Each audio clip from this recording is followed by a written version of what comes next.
ஐயர் மற்றும் அவன் குரங்கு பையன். ஐயர் அந்த ஊரிலே எல்லா குழந்தைகளுடனும் நன்றாக பழகுவார்.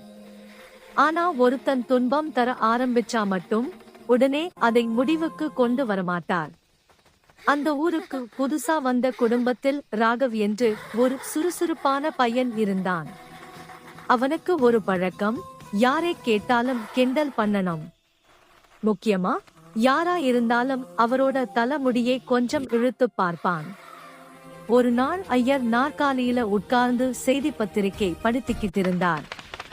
அங்கே ஓடி வந்த ராகவ், ஐயா, உங்கள் தலைமுடியா சுருட்டா இருக்கும், கொஞ்சம் பார்க்கலாமா கேட்டு இழுத்துட்டான்.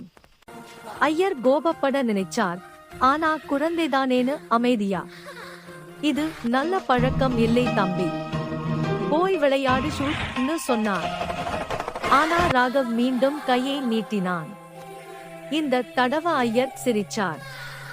உனக்கு தலைமுடி இழுத்து பார்க்க அதிக ஆர்வமா? அப்படி என்றால் நான் உன்னை ஒரு இடத்துக்கு கூட்டிக் கொண்டு போறேன்.